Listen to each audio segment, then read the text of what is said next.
It's the rookie running back rundown when we return.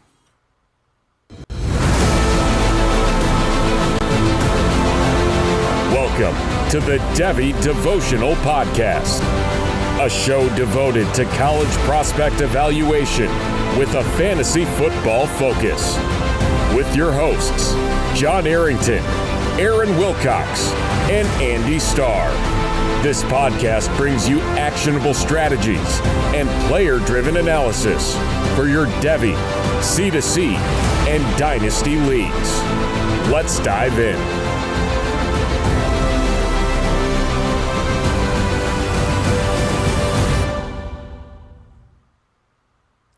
Let's dive into the rookie running backs. Welcome to the Devy Devotional, where we stay devoted to Devy. I'm your host, John Arrington, joined as always by Andy Starr.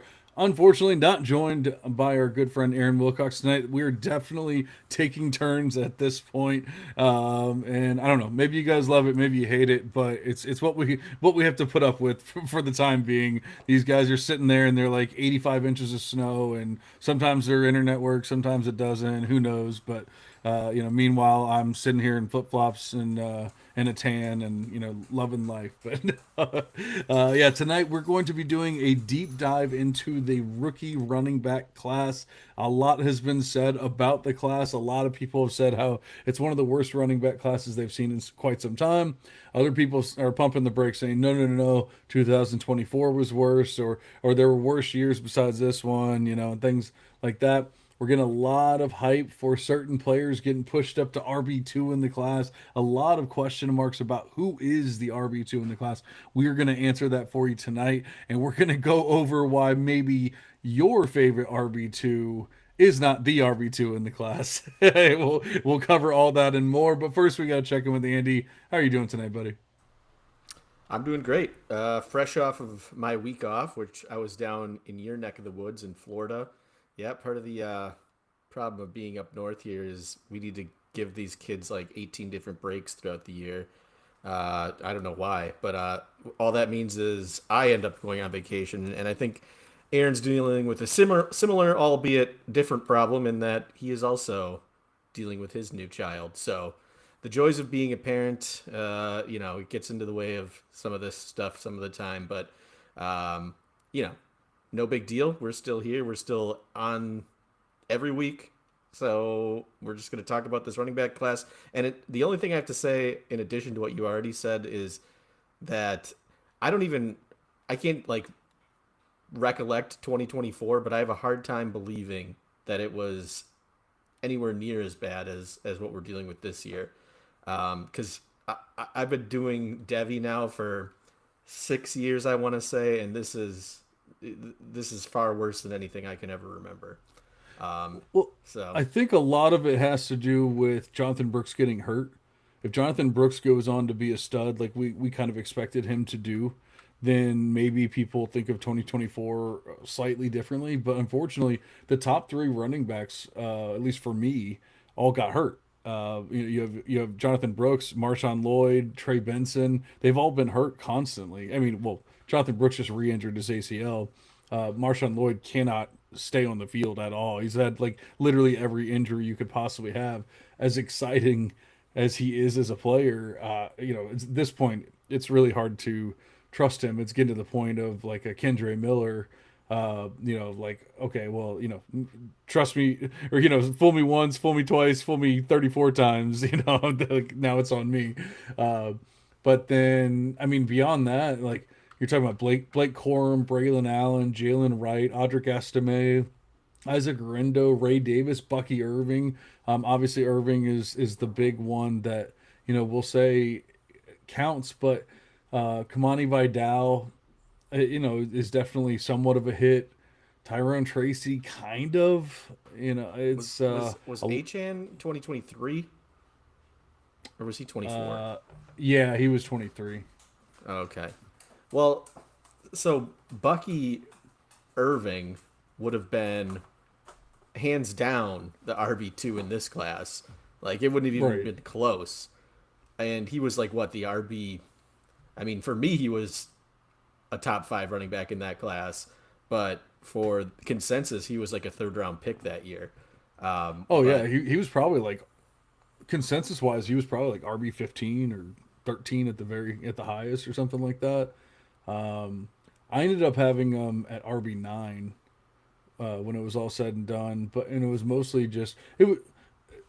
I try not to be a sizeist, but when it comes to NFL, like I'm changing it a little bit, but like his BMI is low. Like there's certain things he wasn't the fastest guy out there, and his big time run rate, as much as I loved him, his big time run rate wasn't like as high as some of his other ones. So he was my RB 9, but I was still able to get him in a bunch of spots because people like I said, people had him in like RB 13, RB 15, whatever. But I mean, I think there's definitely something to be said that like this class is similar to 2024. You could probably nitpick or argue saying, this class is better because of this or that class is better because of that, but they're not that dissimilar. So I don't mind people comparing it to that.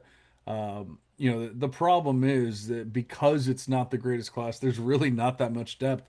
What we were just talking before we jumped on, we said there's only 20 running backs that were even invited to the combine. Last year I had like 32 running backs or something ranked, and now only 20 got invited to the combine this year. It just seems kind of wild that there's that few. And I think that's part of the reason why we're seeing such a down class is a lot of people stayed in school, weren't maybe people are finally getting it that running backs don't get paid in the NFL, and they're teaching these kids how to be wide receivers or tight ends or whatever instead. I don't know, but yeah, I think everyone's trying to like come up with a sleeper or push someone up that really doesn't deserve it. Every day I'm seeing, oh man, you got to check out Jamari Taylor. Oh, you got to check out Adam Randall's tape and all this, and it's just like, man, this isn't the class to do that. no, not at all. I mean, there are guys. Obviously, the most glaring example is Emma Johnson. Guys that put up numbers in college, and Jamari Taylor's another one of those prospects. Dean Connors is another one. Guys that just got the ball a ton, but just because a team's handing you the ball off 25 times a game doesn't mean that you're all of a sudden an elite NFL running back. That just means you got the ball 25 times a game. Right. Right? So it's up to, some may say film watchers can delineate between that sort of thing, but certainly the analytics can delineate between those sorts of things and see who's doing the most with the carries that they do get. And that's what we're going to talk about today, mostly. Yeah, let's not get too crazy into Emmett Johnson because I have a whole segment ready for him. So I even went like Beth and Debbie Beth, and then once you actually get into the rookie class and actually like get into grading regular Beth are built on like the tried and true proven metrics over the years. And it's very rare that I add a new metric in. I've only added a couple. I added big time run rate a few years ago into the running backs. I added big time throw rate into the quarterbacks, and I added a dot into the wide receivers. Like those are the only three metrics that I've actually added to Beth since I created her, and all of those metric all the research and everything goes back to 2010. So I mean, I have years and years and years of classes showing, proving that it works, and I have all the research. If you ever need the R squared and all that, I have all that stuff. I can get it to you. I'm not going to bore you with it tonight though. But the long story short is I have these proven metrics that I use. I don't get into all the sexy new metrics that everyone, loves. Like I don't even have yards per route run in there. And you might be like, John, oh my God, you have to use our yards per route run. It's the only thing that matters. It's like, there's other ways of basically finding out the same information. In fact, somebody posted today, I think it was Marvin Eloquin, something like that, from Fantasy Footballers. He posted today parts of his wide receiver model, and it was showing he actually had the R square, the linear regression of each metric, and he had yards per route run and yards per team pass attempt was almost twice as as correlative as it was with yards per route run. So it's like, well, why wouldn't you just use yards per team pass attempt instead? So I think yards per route run is Because you can fun. use both.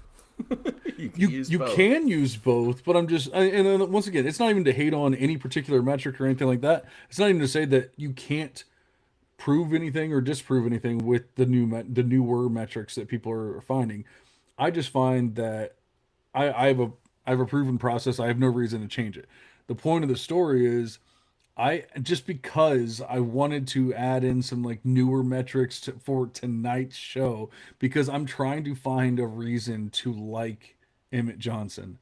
And so I added two new metrics to Beth. I didn't actually add it to Beth, but I mean, I just added it onto my spreadsheet so I could look at it and compare these players.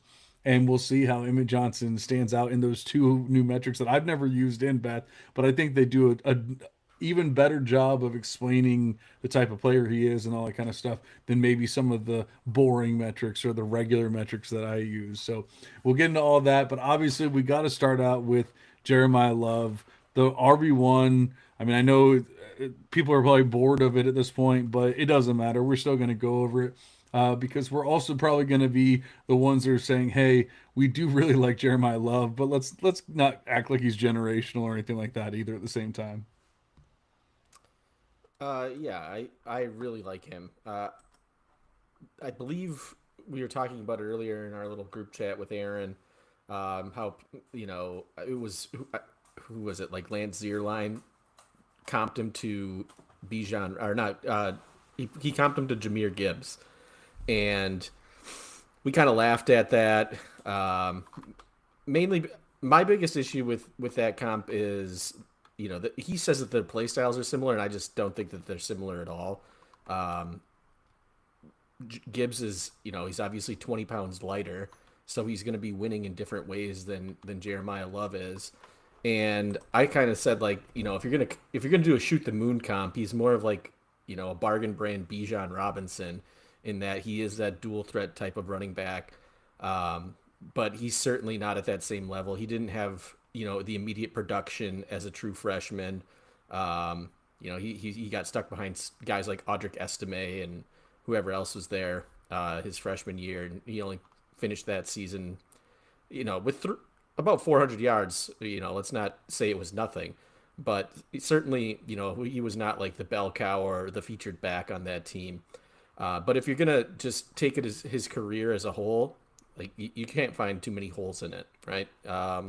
Big time run rate is over 10% for his entire career. Breakaway yards per attempt, which is a metric that I like to use, is over 3. Basically, anything over 2 is like a green flag for me. But when it's over 3, then yeah, we're looking good.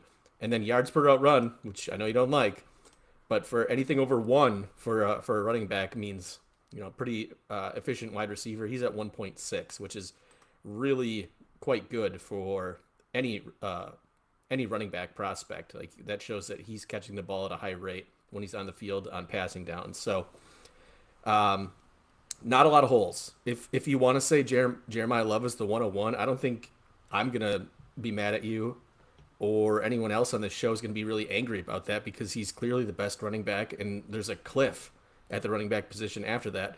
And he's certainly in that conversation of like being at the top of this draft. So if you are like in a positional need for running back at running back, then I really don't think there's any issue with taking him at 101. And even if you say he's the 101 just based on you maybe being indifferent about the wide receivers, I don't have a problem with that either.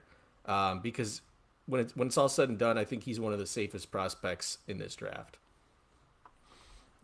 yeah, absolutely, and I'm with you. Actually, the funny thing is, one of the metrics that I added to Beth tonight to try to come up with anything for Emmett Johnson was yards per route run for running backs, and so I'm if anything, I mean I literally just did it tonight. I only went back 3 classes if anything, I think I like yards per route run more for running backs than I do for wide receivers. um, and even then, I'm sure like people will still overuse it and be like, "Well, this guy's a 1.73 and this guy's a 1.8, so this guy's better." And like that's just not how it works, you know. Like I think we're looking for thresholds, and we'll get into some players a little bit later on. There's one player you said that Jeremiah Love was at a 1.6 yards per route run. There was one player that was at a 0.48 for yards per route run, you know, and I think that's when you probably have to start getting pretty scared when you're getting around that. But yeah, but then Jameer Gibbs was at 2.4 yards per route run for his career. So I'm with you in saying Jeremiah Love is a great prospect. Jeremiah Love is going to be a great running back in the NFL. I truly believe that. He is not the receiver that Jameer Gibbs was. I don't think he's quite the explosive athlete that Jameer Gibbs is. But I don't think he's that far off either. So, you know, this is not a knock on him. There's only really one Jameer Gibbs in the NFL right now. I guess you could say Devin Achan is kind of similar, but maybe without the receiving. Like Jameer Gibbs looks like a receiver out there. I don't know that we can really say that about Achan, but obviously Achan has that explosiveness that Gibbs has. I still have Gibbs as my RB1, or you know, the one of the best, if not the best running back in the league. I don't know that we're gonna get that with Love, but I definitely will not like be surprised if he's a top five running back, you know, for the next few years, or whatever it is either. So the only thing is he's never been a workhorse back. He's never had more than 200 rushing attempts in any given season. You know, we just have to hope and pray that a team is willing to do it. That's the thing that makes Gibbs so special is he's splitting carries with a pretty seasoned veteran, and he's still able to go out and put up RB1, like RB1 overall numbers and stuff. There's very few players that can do that, and I don't know if Love is splitting and only getting 15 touches a game. If he can put up RB1 overall numbers, he might be able to put up RB5 overall numbers or something like that. Yeah, I agree 100%. Like it feels, and they're not. I'm not comparing the players, but I feel like he would be more similar to how Kenneth Walker looks in a split situation than he would to how Jameer Gibbs looks in like a Yeah, he split. doesn't dance around as much as Walker does, so like I don't think Right. he's going to have the negative plays that Walker gets, and not nearly as much at least, but probably it would probably look more like that Just from than like a fantasy points standpoint. right. But Yeah, I don't know if you're going to get the -3, -2, -450, but you might get like 4, 4, 4, 30, you know, or something like that. right. So yeah, Jeremiah Love easily the RB1. There's no doubt. There's no question marks. There's no nothing. He is the RB1 of the class, and that's the show. That's the end of the running back class. You know, it was a lot of fun. Yeah. Now this is where it gets fun. And this is where everyone has a different opinion, and it's because you have a bunch of guys, at least I would say five running backs, probably throw a sixth in there. So six running backs that everyone seems to have an opinion on, and everyone seems to have a different reason why their guy should be the RB2. And honestly, when I'm looking at it, like I do not see five or six players that can be the RB2. I see maybe two, and really I only truly see one, but he doesn't have much of a receiving profile, so I would throw a second player in there. I would say there's two players for me that could possibly be the RB2 in the class. After that, I really struggled to make any arguments for somebody to be the RB2. Can you guess who those two players are? I think so. I think one of them's Jadarian Price. Ding I ding think ding. I think he's the one that maybe you don't see the receiving profile from, Hmm. and uh, it's one of the Penn State ones for your other guy. I'm Nope, gonna guess. Oh, it's not. it's not. Okay, hold on. Give me one more second. All right. Mike Washington. No, I do like Washington, but he's not in my RB2 category. I don't know who else you could. I mean, for me, like it's Jadarian Price and nobody else. If it's not one of the I, Penn State running so backs, I mean, Jadarian Price is my RB2, and by like a tier break. Really, like the way that I have it is Jeremiah Love in tier one, tier break, Jadarian Price tier break RB3. But I'm saying because of the wide receiver profile and the fact that I've seen the projected draft capital for Price kind of like all over the place, like I'm willing to at least listen to arguments for why this other my third player could be the RB2. But I don't truly think he's going to be the RB2 when it's all said and done. I think it's going to be Price. You still can't figure out who it is? um, so you're saying receiving profile, right? That's the big, uh, his big Well, selling Price point, was the one that did not have a receiving right? profile. But this The player the third player allegedly does have a does. nice receiving profile. Is Brett's in it? the chat. He says, "Let's go." And Brett, if you're listening, I said I have Jeremiah Love at one. I have Jadarian Price at two. I have a mystery player at three who could be two, possibly. It's not Nicholas Singleton. It's not Katron Allen. Can you figure it out before Andy? That is the question. Uh, I can't figure it out. I mean, it must be Emmett Johnson. I don't know. oh God, no! It's definitely not Emmett Johnson. Now I'm giving too many hints. I'm giving all these names that it's not. Like at some point you're gonna run out of names. It's gonna be the only name left. Is it Jonah Coleman? I mean, I don't. Ding, ding, ding! It is Jonah Coleman, Yeah. RB3 for me. But like I said, I would listen to arguments of why he could be RB2.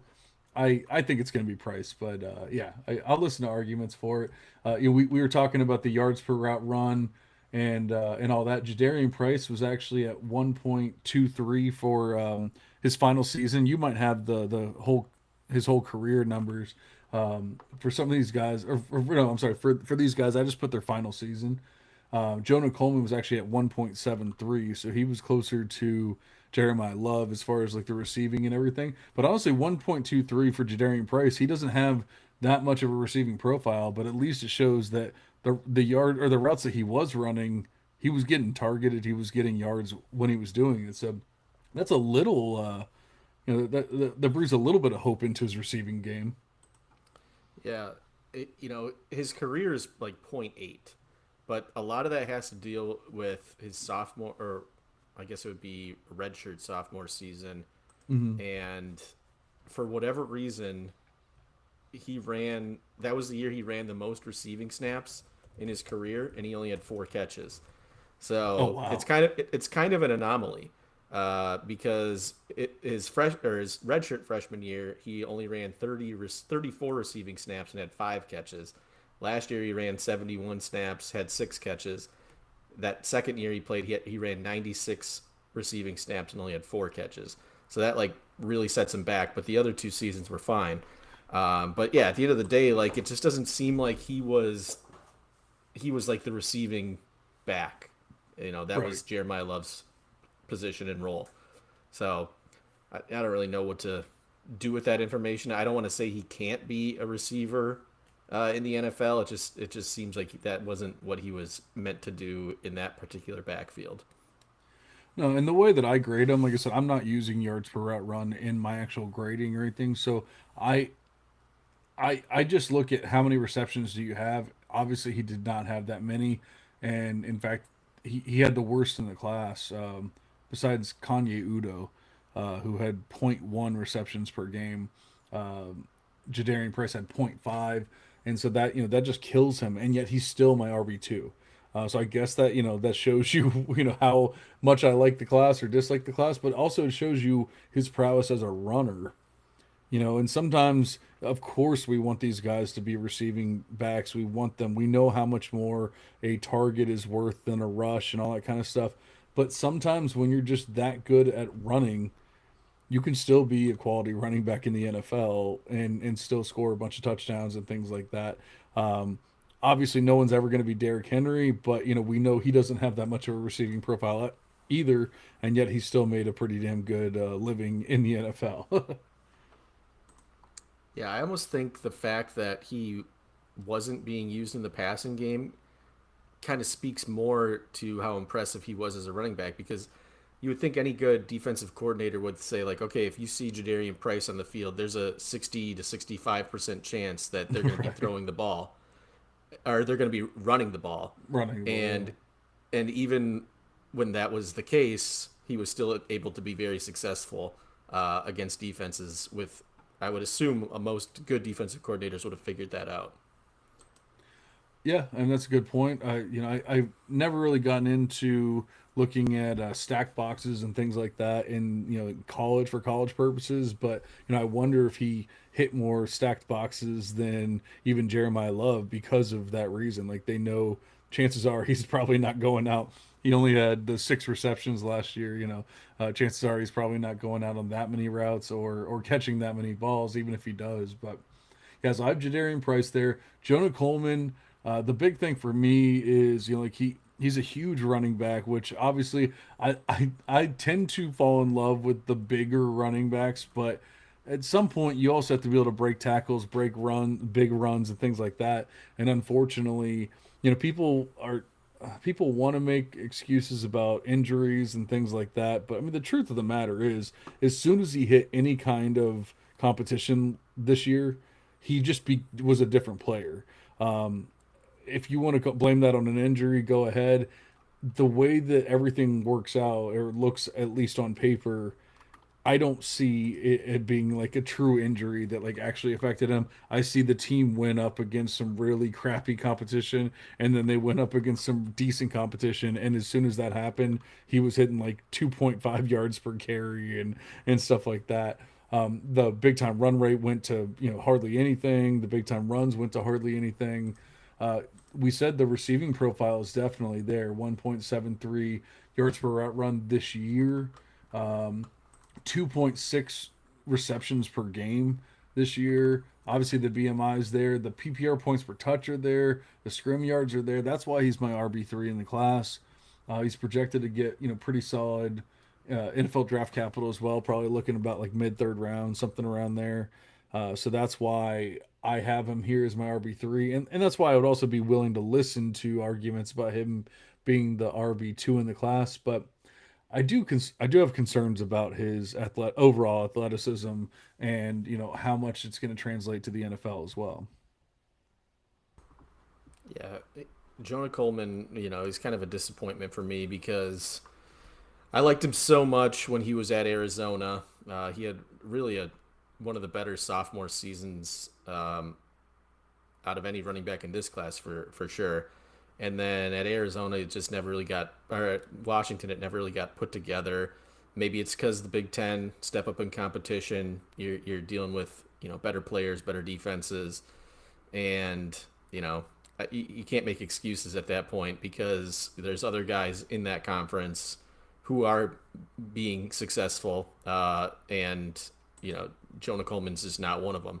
So it's tough for me to um, really get excited about him for anything other than being like a potential satellite back in the NFL, which doesn't really make sense because he's such a big-bodied guy. I just don't see that being his role at one point because I don't think he's like this hyper athlete or anything like that. Um, but we'll see. I think if you're looking at guys in this class, he does have that sophomore season to fall back on. That was still against Pac-12 competition back when the Pac-12 was a legitimate conference. So it's not like he hasn't had successful years. I think that for me though, I would, where he's going to end up getting drafted in rookie drafts, I would rather just hold off and take it a flyer on like a Nicholas Singleton, who's also a guy that had success early in his career, more athletic, better pedigree, and probably going to be cheaper when it's all said and done. Yeah, and I'm not overly in love with Coleman anymore. I'm kind of with you. Like I loved him when he was at Arizona. He's just been almost a different player. I don't know what exactly has changed besides I guess competition level or whatever. Um, but it seems like the NFL, at least the projected NFL, seems to like him, and obviously that does matter for running backs as far as how much opportunity you get, how how quickly you get onto the field and all that kind of stuff. If you're a mid third round pick as an NFL running back, there's probably a pretty damn good chance that you're going to get on the field pretty early, and pretty often, I would even say. So, obviously it's not guaranteed. We've seen better players go behind better running backs and just get stuff to, as a backup, or, thought of as a backup. So anything can and will happen. But I do like Coleman there. All right, so everyone's going to say, okay, so obviously you have Emmett Johnson at 4. No, Emmett Johnson is not at 4. Who is my 4, Andy? You have already mentioned his name, I'm but gonna go with Mike Washington. yes, sir. Mike Washington That's what I Jr. put there. Is my RB4. And the great thing is, so originally I had him as my RB7.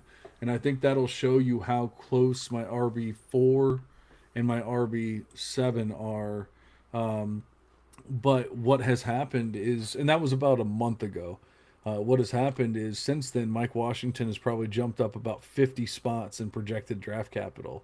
And once again, I don't go crazy for draft capital for wide receivers, tight ends, quarterbacks, all that. But for running backs, it is proven to matter. And so I do use it, and I do actually care about it. You really won't hear me talk about draft capital very often, except for when we're talking about the running backs. So just him moving up roughly, a round or round and a half or whatever in projected draft capital, it was enough for him to move up to my RB4. But the things that we were talking about with Jonah Coleman, of not having the athleticism and all that kind of stuff, but having the size. Well, now we have Mike Washington, 6 foot 228, and he has the athleticism, a big time run rate over 10%. A projected speed score of 108. But then sitting at the 32.4 BMI, he also has a receiving profile, 2.3 receptions a game. Going over to the yards per route run, it is not as good. Andy, do you have his total career? Because all I have is last year's. For his career, it's .77. Okay, so last year he was 0.99. And that's the thing. I have not done a lot of research with yards per route run for running backs. I don't know where the cutoff is for like what we should be looking for and all that kind of stuff. Obviously, 0.99 is the lowest that we've talked about so far. It's definitely not the lowest in the class by any means. In fact, it's substantially higher than a lot of the guys in the class. But compared to the rest of the top guys, it is lower. So, I can't say that the receiving game is like the best part of his game.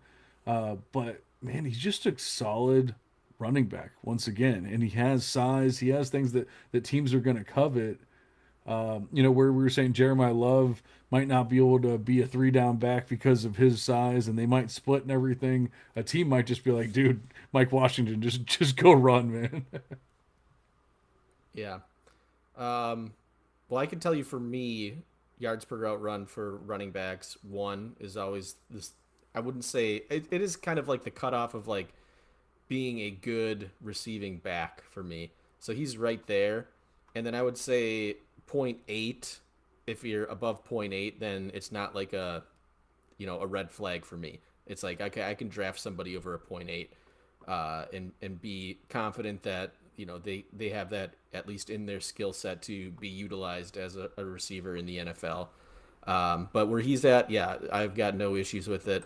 Obviously, the thing that everyone talks about is his age, and what the heck was going on the first 4 years where he's playing at Buffalo and New Mexico State, and didn't he was just all right. He didn't really have any sort of breakout seasons or anything. Never even broke 700 yards at any of those places in his first 4 years in college. So that becomes a concern. He's kind of this late breakout guy. Is it just because he was older than everybody? I kind of have a hard time believing that because, these are all elite college athletes, whether they're 19 years old or 23 years old.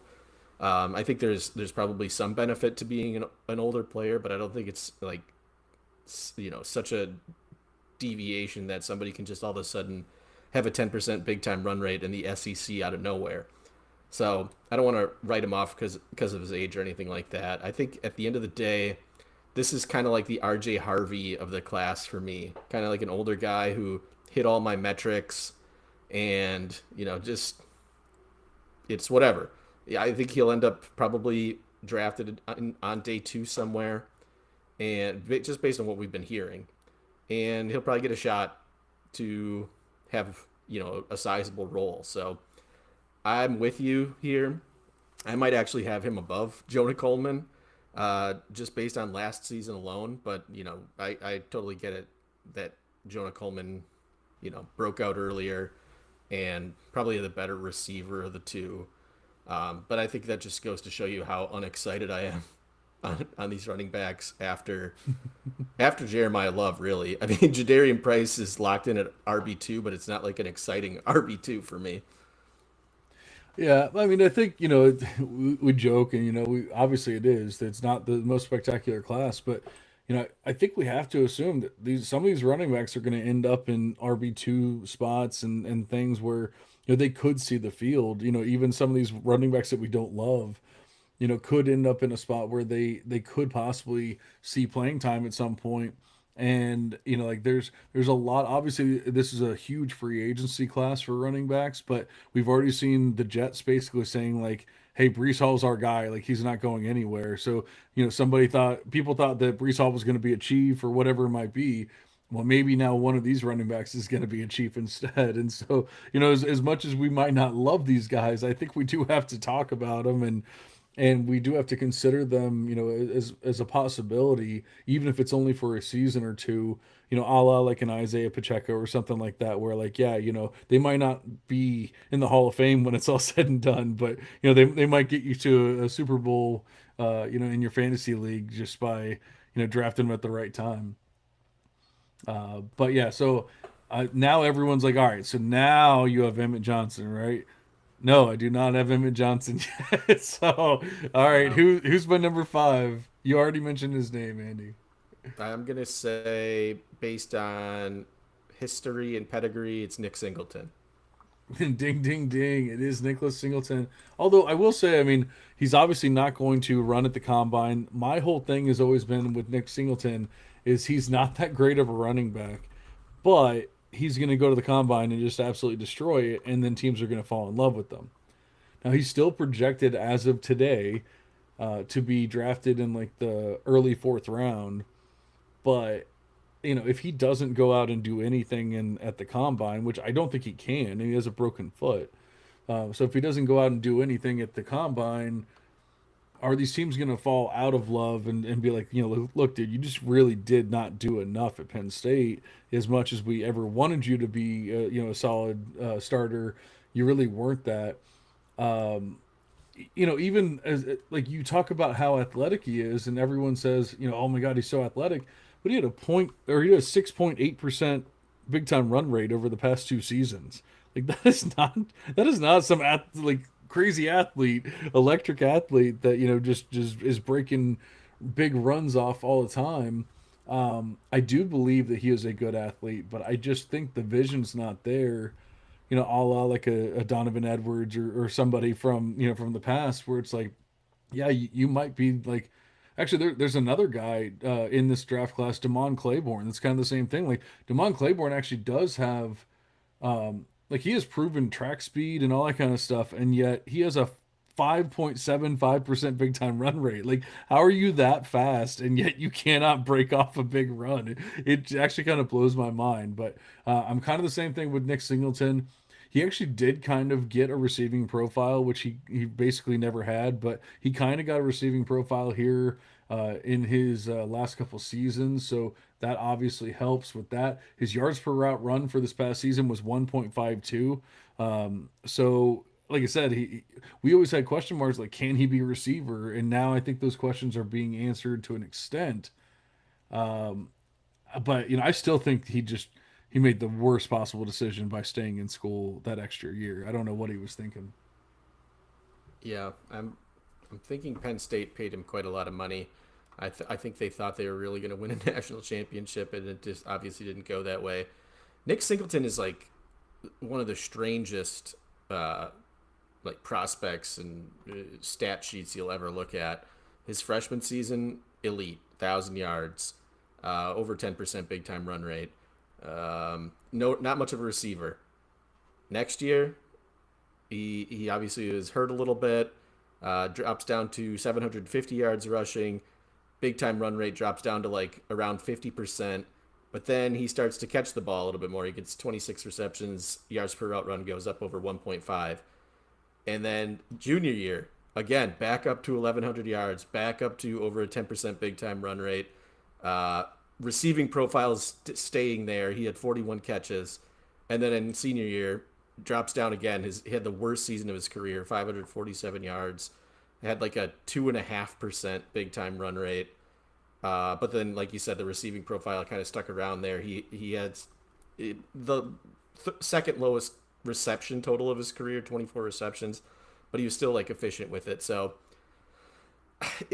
I think this is the guy. Like, if you're looking for this a sleeper, and I don't know how sleepy people are on Nick Singleton, I think like this is a guy that could end up being like an RB1 that you get in the third round. If you're gonna pick a guy out of this class that's gonna do it, just because he has two elite college seasons, and he's got the receiving profile, he has the athleticism, he has the 5-star pedigree.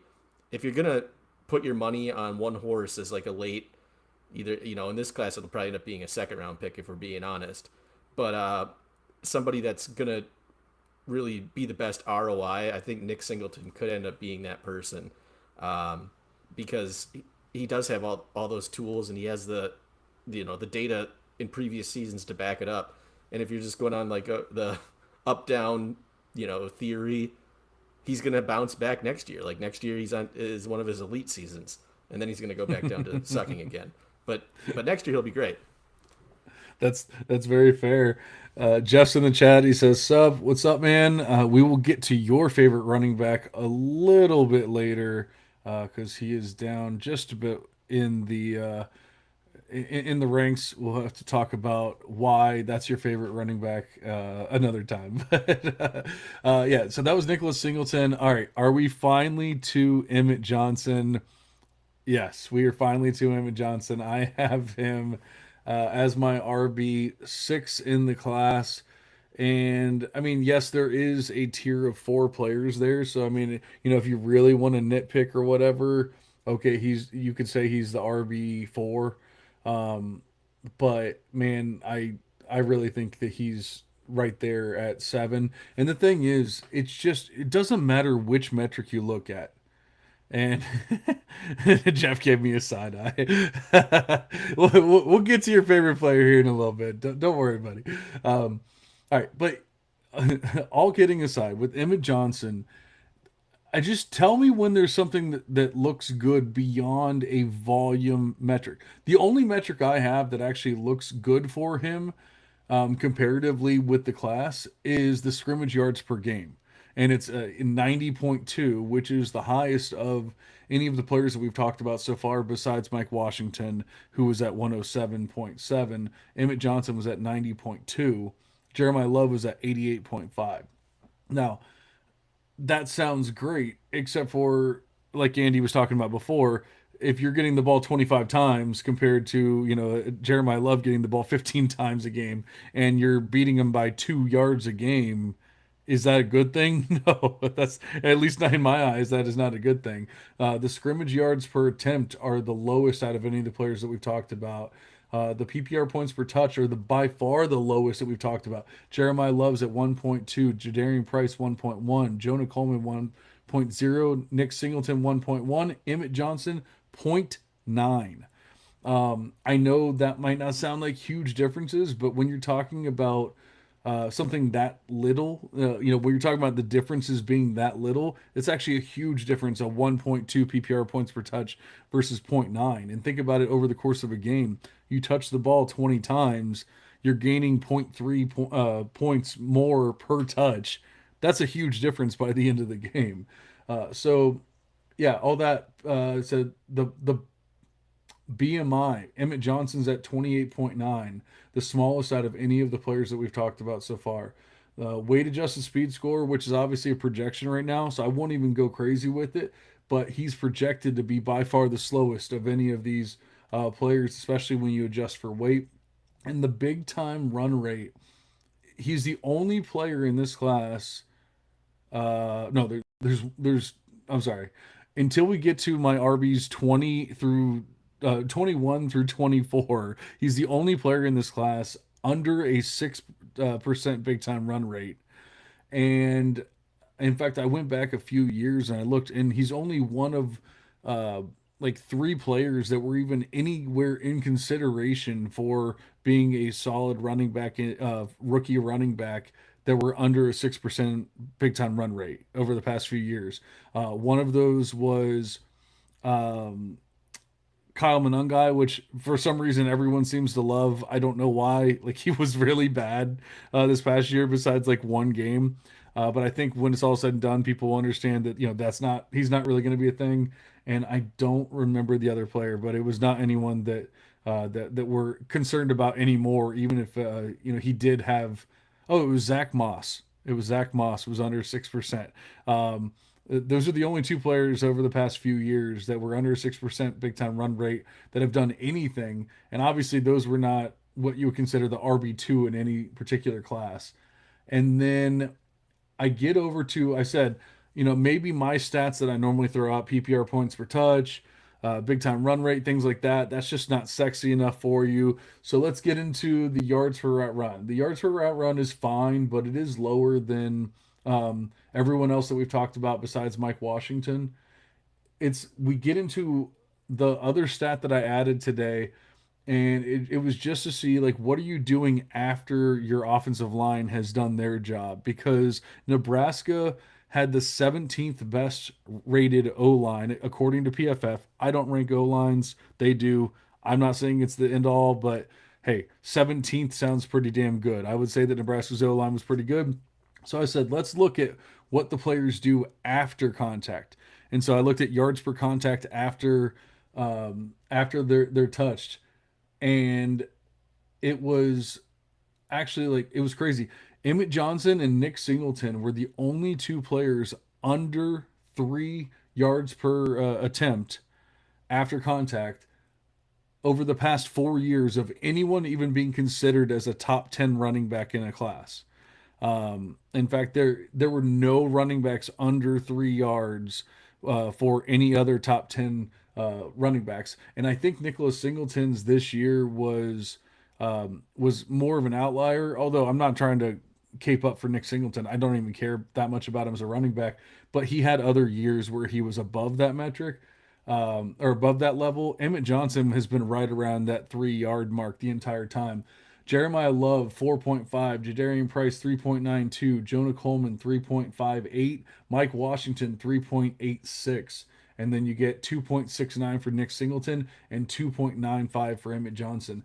There's no metric that makes Emmett Johnson a quality running back unless you're looking at volume stats, which is not what I look for at a running back, and it's definitely not what Beth looks for. And Beth has been pretty accurate over the years, I will say. So Emmett Johnson. Okay, so you're saying why do I have Emmett Johnson as my RB7 though? If I hate him so much, he's projected to be drafted 78th overall.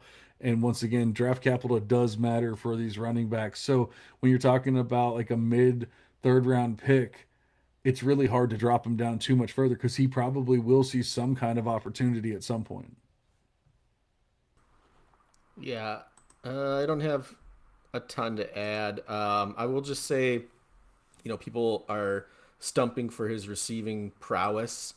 And I'm one of the people that love to call out, as I call them, screen merchants. And this guy had three targets beyond 10 yards of the line of scrimmage. He caught two of them.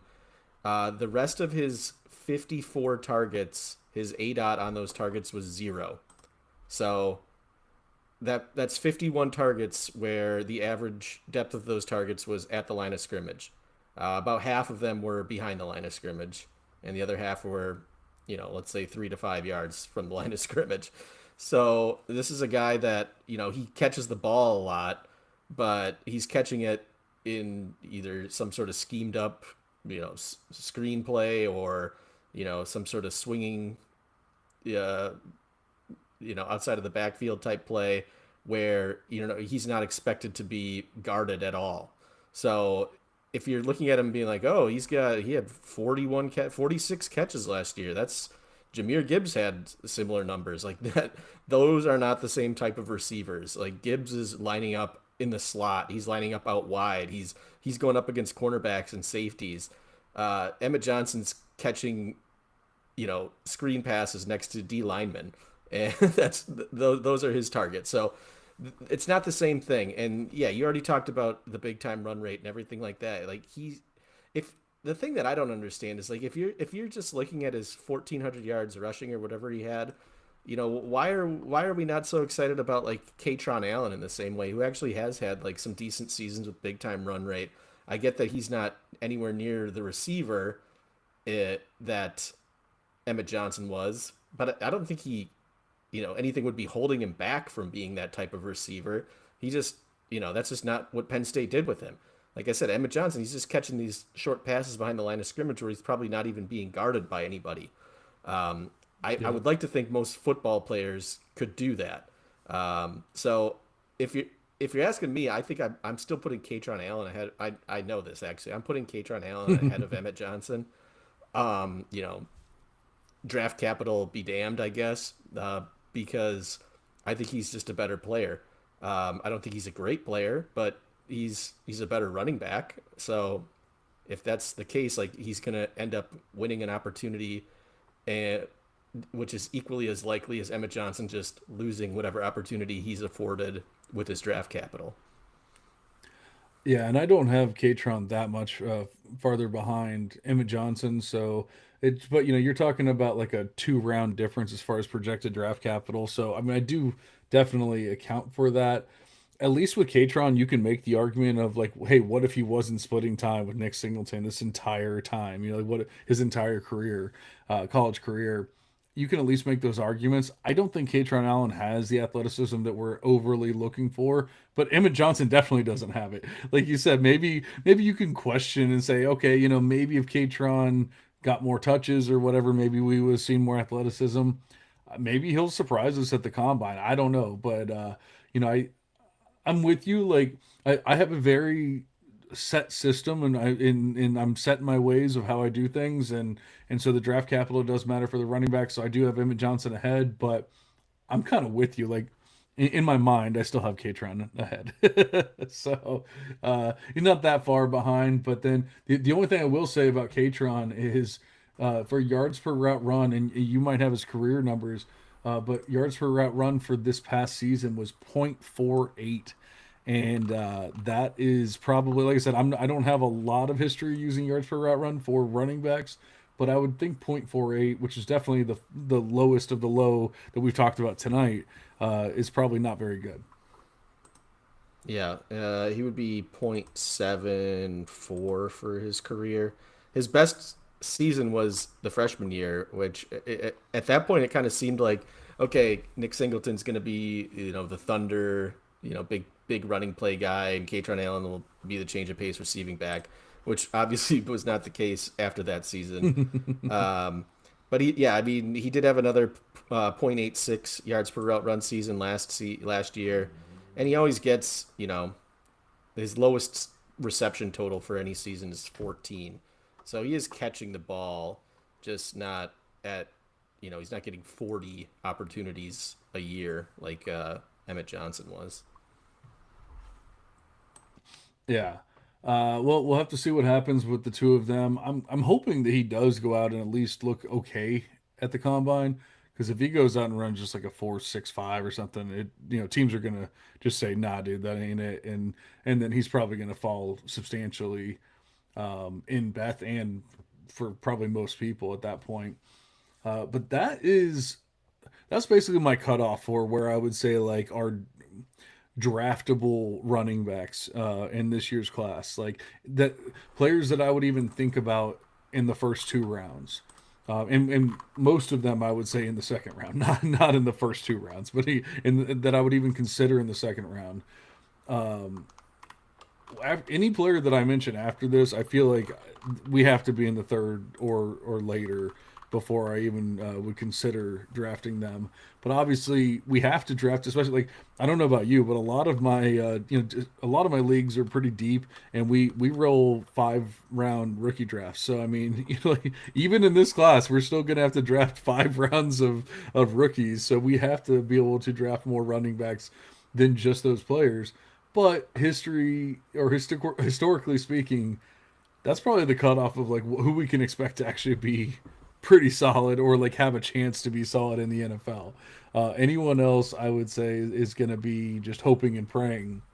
But this is when I bring in my sleeper of the class, my outlier, and I really have no idea how the NFL is going to view him. If he's going to be considered a running back, he is going to the combine as a running back. But Eli Heidenreich is a player that I have on a lot of my C2C teams, and he is just a PPR point god, if you will. I probably won a couple championships because of Eli Heidenreich and picking him up. And his quarterback, was it Blake Horvath? I think I won a couple ships with using both of them. But like you want to talk about yards per route run and things like that. He's in the fours. I mean, the dude is like a receiver. He's almost more of a receiver than he is a running back, but he has a running back build. Slightly on the smaller side as far as BMI, but not definitely nothing that like you would be crazy about or lose your sleep over. He's closer to like a Jeremiah Love as far as like size and everything, and build. But we talked about Emmett Johnson's 5.8 scrim yards per game or scrimmage yards per attempt. Eli Heidenreich's are 11.2, and he's playing in the American division, like or whatever conference he's playing in. I'm sorry, but he's playing in a G5 program where obviously he's going up against some not the greatest competition. So obviously his numbers are going to be skewed for that reason. But when you're hitting that level, it's Ashton Ginty esque, and I don't want to act like they're the same player or anything like that, but like he's just hitting these insane levels of efficiency, 1.7 PPR points per touch, insane receptions per game, and all that. The 11.3% big time run rate, on top of all that huge receiving profile. If any team decides to take him seriously, I will absolutely be taking him seriously. Right now, he does not have projected draft capital, so it's impossible to say that a team is going to draft him and fall in love with him or anything like that. But he is at the combine. I think he can go out and make some team fall in love with them, and hopefully, we can have him. Obviously I'll be adding him for my C2C leagues. Hopefully, I can be adding him for a reason to my NFL squads.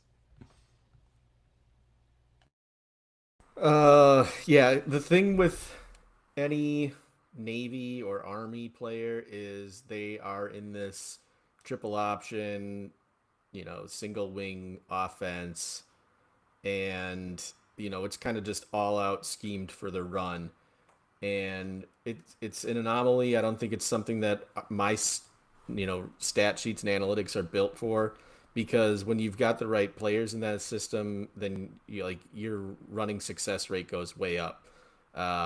So it's hard for me to know if any of that means anything. So that's why I don't know at the end of the day. I'll just say I don't know whether or not that is important, that he's hitting all these big time run rate metrics and breakaway yards per attempt and yards per route run. I don't know if it means anything. So I'm going to rely on draft capital to figure out, whether or not I am a Heidenreich guy.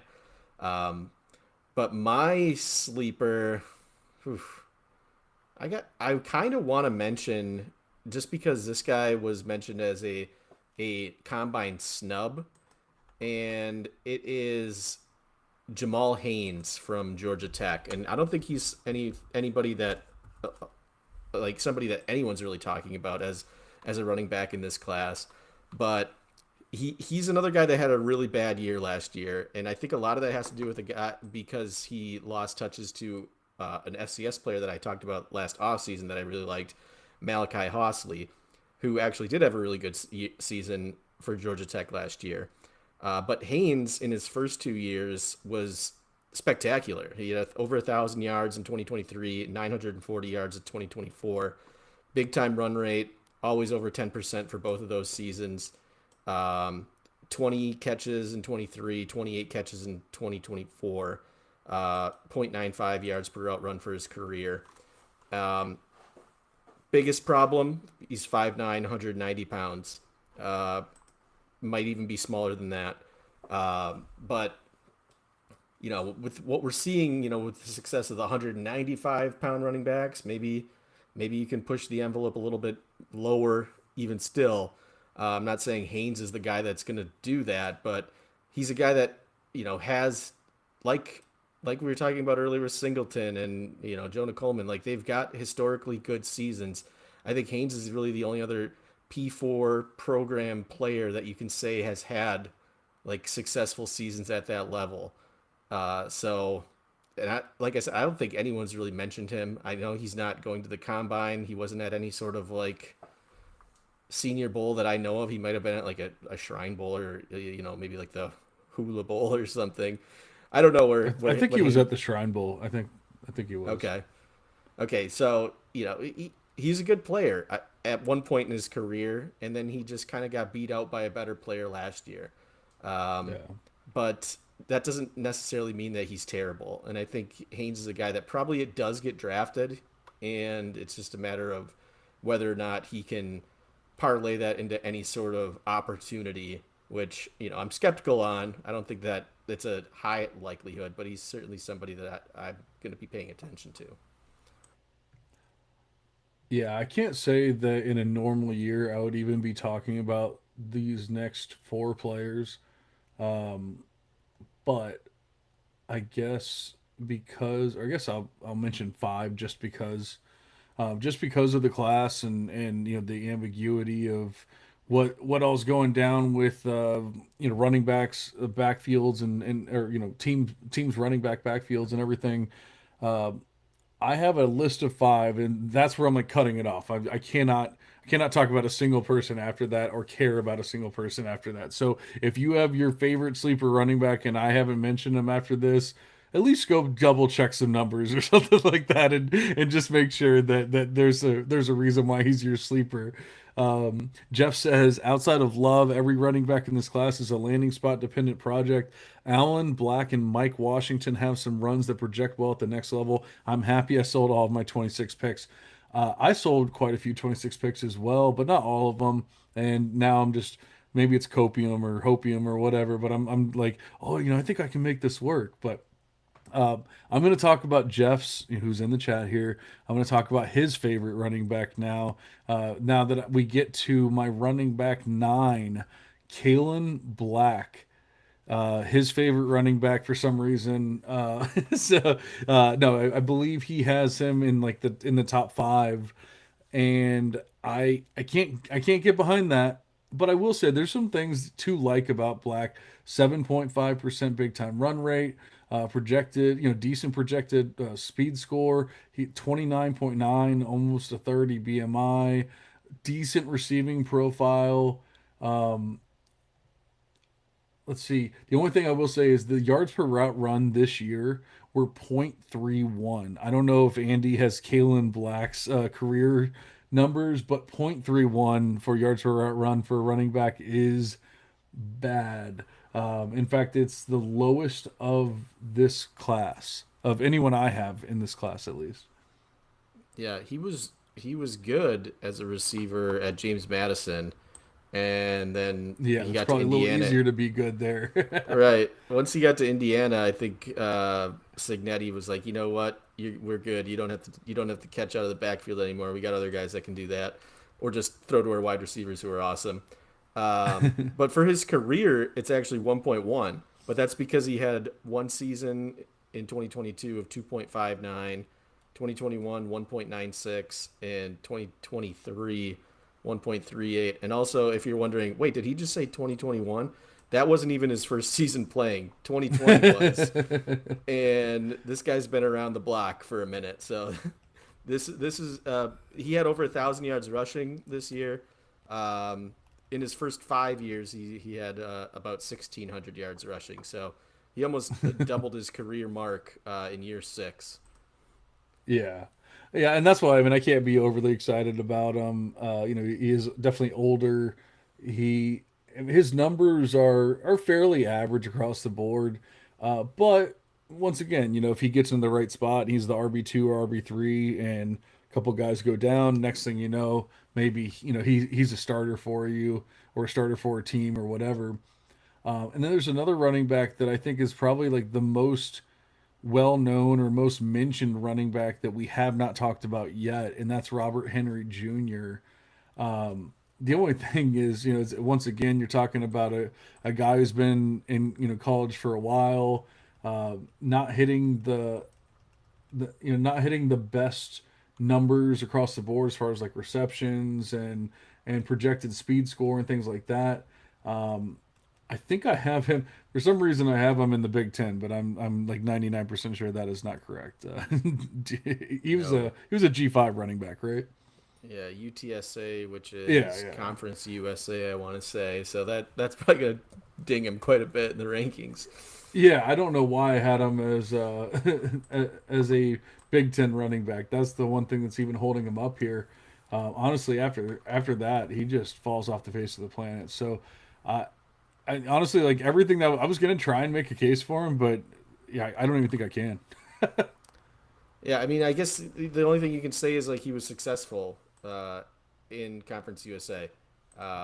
Whether he never really gave himself an opportunity to go elsewhere, mainly because after last year, 2024, it wasn't like he was the sought after prospect. Like he had almost 700 yards rushing, but it wasn't like he lit the world on fire. I don't think he was going to get any big opportunities at the P4 level. And he was a JUCO player in 2023. Usually that means they played 2 years of junior college. He may have only played one, but either way, that's what is that? That would be he probably played two, so he's probably a fifth year player. Um, Yeah, yeah, he is. because otherwise he probably would have stayed another year, I would assume, which he's not doing. Um, so yeah, I think the only thing you could say is like, well, it might work out because he was successful, and he wasn't he never really had like a inefficient year at UTSA, so it's worth a dart throw, I guess, but it's not somebody you want to like hang your hat on. Yeah, pretty much. And then the last two players that I'll even mention, we don't need to talk about them that much, are Le'Veon Moss and Noah Whittington. Whittington is a player that you mentioned. You were never a big fan of, but you totally nailed the fact that he was going to be the lead running back for Oregon this year. When everyone was saying Mekhi Hughes was going to come transfer over and be some stud, and you're like, no, Whittington's better than Mekhi Hughes. And I was like, I don't know, man. No, Whittington's not that good. But you know what? He is better than Mekhi Hughes. We can definitely say that. I still don't truly believe that he's anything special. His big time run rate was pretty nice, but I don't know. I feel like that's more of like an Oregon thing, even than him. I mean, if you look comparatively to Jordan Davison this year, to De'Aaron Hill, like his big time run rate's nothing, compared to those guys. So, even on his own team, he definitely didn't look that amazing. But the numbers are okay, and that's why I'll even mention him.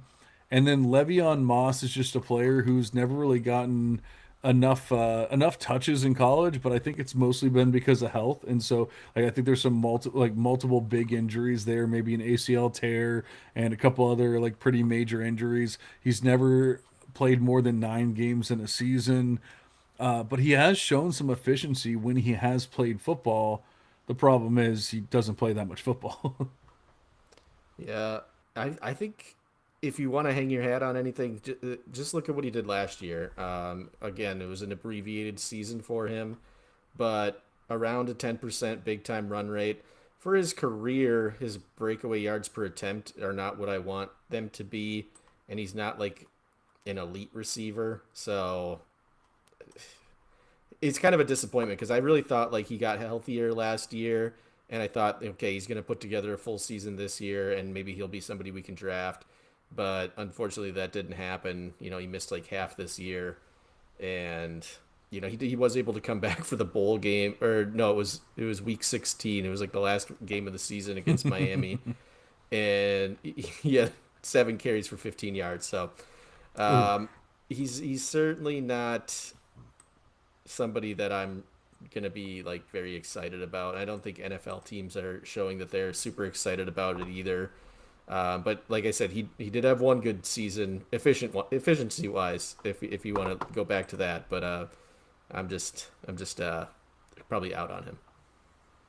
Yeah, Jeff says he thinks it was 2 ACL tears, and it very well may be. I know there was one for sure. He also said he was defending his baby. He says Kalen Black finishes runs with authority, lacks the extra gear in the open field, will need volume at the next level, but his power at the point of contact is very different than other players in this class. So, I can't attest to that. All I can attest to is the numbers, and it wasn't the sexiest thing, but that's why he's here at in that last tier for me. Like I said, if we didn't talk about any other players, and you're like, no, but I have the sleeper. I hate to say it, but he's probably not a sleeper. Yeah, I would say the people that we didn't mention, another Indiana running back, Roman Hemby, uh, another guy. These are guys that ran for 1,000 yards, like Dean Connors too. They're just Oh, I'm not. sorry. Hemby's actually in the same. I skipped over him, but he's actually in the same tier there. I had mentioned 5 players, and then I think I only actually said 4 names. Okay.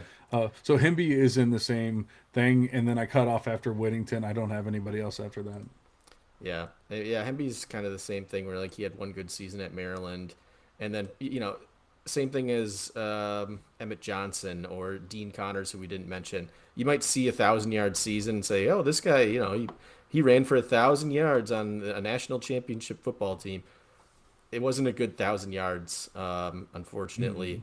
So it the big time run rate for his career is really bad. The breakaway yards per attempt for his career is well under 2. It might be it's under 1.5, which is really bad. This is not a guy that you want to be drafting. Yes, he had a good receiving profile while he was at Maryland, just from a volume standpoint and really from a yards per route run standpoint. But it's just not probably somebody that's going to work out in the NFL. Yeah, and I know there's probably some people saying like, "Well, you guys haven't talked about Damon Claiborne yet. You must have skipped over him." He's well lower on this list than anyone else that we've mentioned. I mean, he's a small running back of what 5'8", 198 pounds, possibly. We'll see what he actually weighs in at the combine. His yards per route run were 0.66 this past season. His yards per contact after contact per attempt were 3.04, which is one of the lowest of the class beyond Emmett Johnson. The big time run rate for a guy I mentioned before, he's 5.75%. This is a guy who is supposed to be extremely quick, extremely speedy, and yet he's only breaking off big time runs on a less than 6% clip. It doesn't make any sense. So you have a small back who isn't much of a receiver and isn't efficient. No. So, yeah, let's just not even talk about him. Yeah, he had 28 catches last year that only went for 137 yards, which that's tough to do. To be That like is even tough to getting do. to get that many catches and only have 137 yards is pretty bad. But Makes Emmett never, Johnson look like a stud, though. Maybe that's what yeah, people are seriously. doing. They're looking at Damon Claiborne first, and then they're looking at Emmett Johnson, and they're going, "Oh my God, Emmett Johnson's a freaking stud." Like they were giving him the chances, and he just still only getting what is that like 4 yards a carry, maybe a little bit more, 4 yards a Yeah, catch. But yeah. yeah, I mean he had good volume stats again, like in 2024, over 1,000 yards, but it was never like he never had the big time run rate. He never had the breakaway yards per attempt and yards after contact, like you said, right around 3 for his entire career. And he's small, and apparently he's fast. Like Aaron keeps telling us how fast he is. I don't know if it's Dude, like maybe I've seen people posting 22 miles per hour on the field and this and that. And I'm like, how? I've never seen this is something I've never seen. And I've been a Devy analyst for 5 years. I've been paying attention to football for many years. But I've been a Devy analyst for 5 years. I guess 6 years, actually 6 years at this point. 6 years. I have he never must seen a player be that fast and yet break away at that low of a rate. Like it doesn't make any sense. he must have like the acceleration of a freight train. Like it takes him he's got to run like 60 yards before he hits his Chugga, top speed. chugga, chugga, Yeah, chugga, it's just chugga. it's not what you want like your freight train quality to be if you're a running back. He's like, well, No, you expect that I've hit from the Jonah acceleration. Coleman.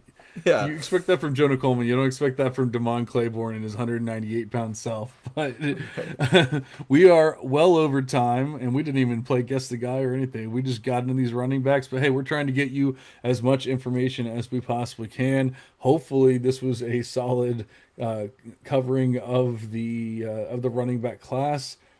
We basically touched on every name we could possibly touch on. Obviously there are other names, but just forget them. You don't need to know them. It's not that important. But it's Combine Week. We're gonna get some actual answers as far as weight adjusted speed score and all that kind of stuff. People keep yelling at me. I always call it weight adjusted speed score. People are like, it's just speed score. It's already weight adjusted. I'm like, I've been calling it this for years now. Like, just let me be. But hey, so yeah, we're gonna get these 40 times. We're gonna get these speed scores. We're gonna get all kinds of stuff. The burst scores are huge. I love to see that for the running backs. I love to see the verticals for the wide receivers and all that kind of stuff. So a lot of fun. We'll have more information. Obviously, we'll be deep diving into the other positions as soon as possible. But hopefully, this was enough to get us through the running backs and piss off a lot of people about Emma Johnson. But Andy, do you have any words of wisdom, I guess, running back related before we get out of here? Um, I would say just don't be fooled by the all box score team, which I tweeted about earlier this year, which is led by Emmett Johnson.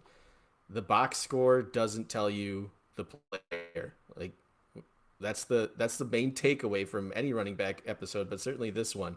Like volume doesn't equal quality. It just means you get a lot of opportunity, which means nothing unless you do stuff with it.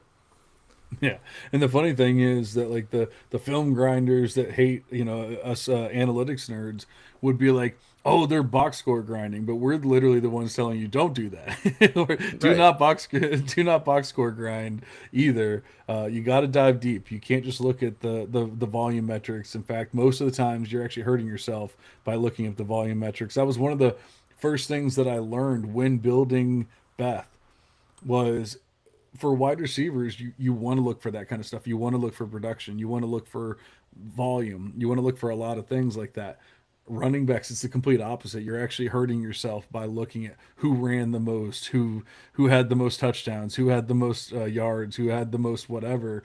It's like we need to look at efficiency for running backs. That's the only thing that matters because when they get to the NFL, anyone can run. Not everyone can run well in the NFL. So that is my words of wisdom, and we are going to go ahead and get out of here. Obviously, make sure you're checking us out wherever you can. If you're not subscribed already, please do so. And you know what? Leave a 5-star review. We haven't gotten any in a little bit. We'd love to see one or two. Actually, I think we did get one this month, so that is good. But we obviously would always love to see more, and obviously make sure that you are checking out and subscribe to the Gridiron Ratings YouTube channel so that you can see us live, chat with us here when we are live, and check all of our all of our posts, all of our shorts, all that kind of stuff. So we will be back in your ears as soon as possible. Hopefully, Aaron will be back next week. But for now, Andy and I are cashing out. We will see you guys next time.